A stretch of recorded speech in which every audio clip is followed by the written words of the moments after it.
No vídeo anterior nós falamos do desenvolvimento e progressão da aterosclerose e hoje eu vou mostrar para vocês algumas evidências científicas da plant-based diet na prevenção de doenças cardiovasculares.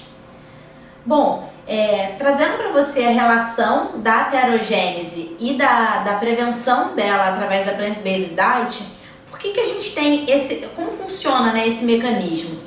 A gente sabe que a aterogênese ela começa por uma lesão no meu endotélio, uma disfunção endotelial, conforme a gente viu no vídeo anterior, e que essa disfunção ela se dá por uma série de fatores. Dentre eles, a gente tem uma dieta desequilibrada, uma maior ingestão de sal, gordura, colesterol e açúcar. Como na plant-based diet a gente tem uma menor ingestão desses compostos, eu tenho uma prevenção dessa disfunção endotelial, que é fundamental para a minha aterogênese. Eu também tenho uma maior ingestão de fitoquímicos, de antioxidantes. E se eu tenho essa maior ingestão, eu previno que o meu LDL se oxide. Imagine que para que esse LDL oxide, eu preciso de um processo oxidativo. Eu tenho uma maior ingestão de antioxidantes que vai prevenir essa oxidação. O que a gente também viu que é a segunda etapa, a segunda coisa fundamental para a nossa aterosclerose.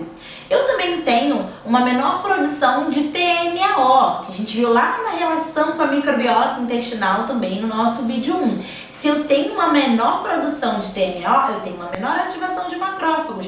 Então, quais são as etapas ali da aterogênese? Disfunção endotelial, prevenção com a plant-based, oxidação do LDL, prevenção com a plant-based através dos fitoquímicos e a ativação de macrófago, prevenção da plant-based por uma menor produção de TMAO. Bom, eu trouxe para vocês esse trabalho aqui, ele foi bem interessante porque ele juntou dados de 3 coortes que incluiu 209 mil adultos, tá? Esses adultos foram acompanhados por 20 anos e foram avaliados através de questionário de frequência alimentar. E o que esse estudo fez? Ele pegou esses 209 mil adultos, dessas 3 coortes, e dividiu entre o tipo de dieta. Eles dividiram da seguinte maneira: colocaram o pessoal que tinha uma dieta vegetariana saudável, ou seja, que consumia alimentos mais vegetais, mais integrais, era basicamente uma plant-based, uma dieta vegetariana saudável retirando os industrializados.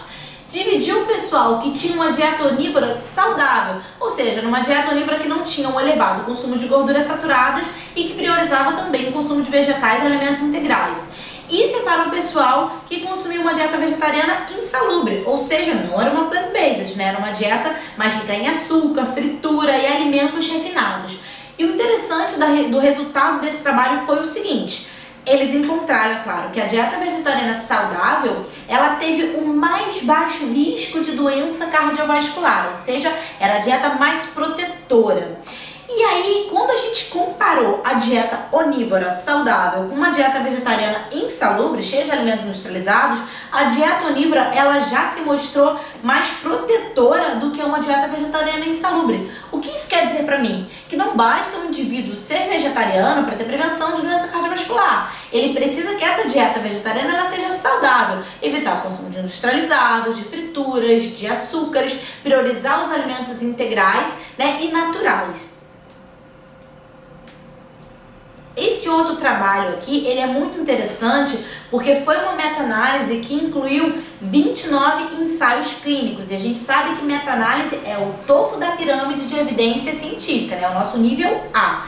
Então, foi uma meta-análise de 29 ensaios clínicos que avaliou a plant-based diet versus alguns marcadores inflamatórios. Eles selecionaram vários marcadores inflamatórios, que tinham sido avaliados nesses 29 ensaios, falaram assim: deixa eu ver aqui desses marcadores inflamatórios, qual que estatisticamente a gente tem realmente a maior redução. E o que eles encontraram em todos esses que vocês podem ver aqui na tela?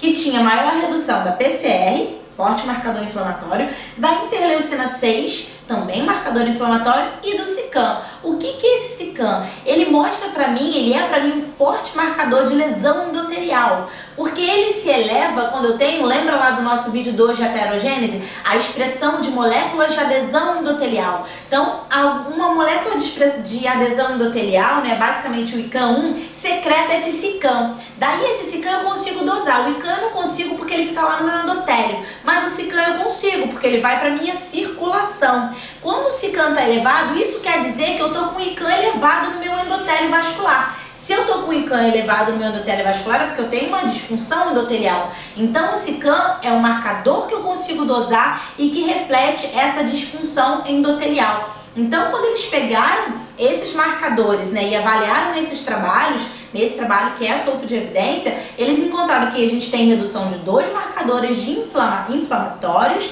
e a redução de um forte marcador de lesão endotelial vascular. Bom, esse outro trabalho aqui foi uma coorte prospectiva com mais de 5.000 adultos que foram acompanhados de 2013 a 2014 com ausência de doença coronariana basal ou insuficiência cardíaca e que foram avaliados também por questionário de frequência alimentar e tendo como desfecho primário a hospitalização por insuficiência cardiovascular. Eles basicamente avaliaram também o risco de insuficiência cardíaca através dos tipos de dieta. Eles dividiram 5 tipos de dieta. Interessante que esse trabalho é bem recente, ele foi publicado agora em 2019. E o que eles viram aqui? Que a plant-based diet, ela apresentou 41% menor risco de insuficiência cardíaca, enquanto a dieta sulista, que tinha alimentos fritos, carnes, principalmente carnes processadas, ovos, açúcares e gordura adicionada, apresentou 72% maior o risco de insuficiência cardíaca.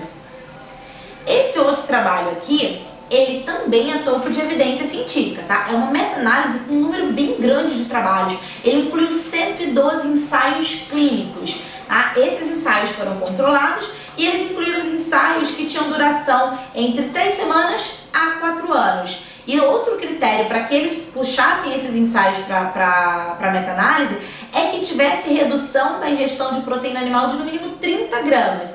Então, todos os ensaios que tinham duração de 3 semanas a 4 anos e com uma redução de 30 gramas de proteína animal trocando por proteína vegetal foram incluídos nessa meta-análise.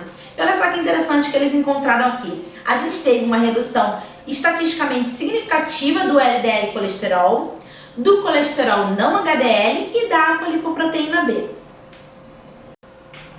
Eu trouxe para vocês uma teia onde a gente conseguiu intercalar um pouco daqueles mecanismos, né, da prevenção de doença cardiovascular através da plant-based diet que nós vimos nos vídeos anteriores. Então aqui é um breve resumo de tudo que a gente viu até agora. Eu trouxe 7 mecanismos para vocês. Bom, a gente tem a menor ingestão de gordura saturada, o que vai refletir numa menor quantidade de lipopolissacarídeo na minha circulação. Lembrando que esse LPS fica lá na parede das minhas bactérias na microbiota intestinal. Quando eu tenho uma maior ingestão de gordura, ele passa para a minha circulação, é reconhecido como antígeno, desencadeando uma cascata inflamatória. Então, se eu tenho uma menor quantidade de LPS, eu tenho uma menor produção de citocinas inflamatórias. Eu também tenho uma menor ingestão de carnitina e de colina, o que vai diminuir a minha TMAO. Se eu tenho uma menor circulação de TMAO, eu também tenho uma menor lesão endotelial e uma menor produção de citocinas inflamatórias. Eu também tenho uma maior ingestão de fibra alimentar, o que vai aumentar minha produção de ácidos graxos de cadeia curta. E ácido graxo de cadeia curta reduz a minha expressão de citocinas inflamatórias. Eu também tenho uma menor ingestão de colesterol, o que vai refletir numa menor possibilidade de eu ter LDL oxidando na minha circulação, no meu endotélio. E é claro, eu não tenho ingestão de ferro M, uma vez que esse ferro M ele é oriundo dos alimentos de origem animal. No reino vegetal a gente tem ferro do tipo não M. E hoje nós temos vários trabalhos, na verdade já publicados há bastante tempo até, que mostram a associação de ferro M com doença cardiovascular. E um dos mecanismos mais aceitos parece ser o da oxidação do LDL, o que a gente viu aí no nosso vídeo de aterogênese, que tem forte influência para a promoção da placa aterosclerótica. Eu tenho uma menor ingestão de gordura saturada e uma maior ingestão de oxidantes, o que também vai prevenir essa oxidação do LDL, uma vez que eu tenho mais antioxidantes na minha circulação. Uma maior ingestão de antioxidantes também vai reduzir a minha lesão endotelial e diminuir a minha produção de citocinas inflamatórias. A gente vê que tudo isso se intercala para uma prevenção da disfunção endotelial, uma menor lesão do meu endotélio, uma menor produção de citocinas inflamatórias, o que vai refletir na menor disfunção endotelial. Se eu tenho um endotélio vascular com menor disfunção, eu tenho o quê? A menor expressão de moléculas de adesão endotelial. Ou seja, eu não vou ter LDL passando para o meu espaço subendotelial, eu não vou ter leucócitos passando para o meu espaço subendotelial, né?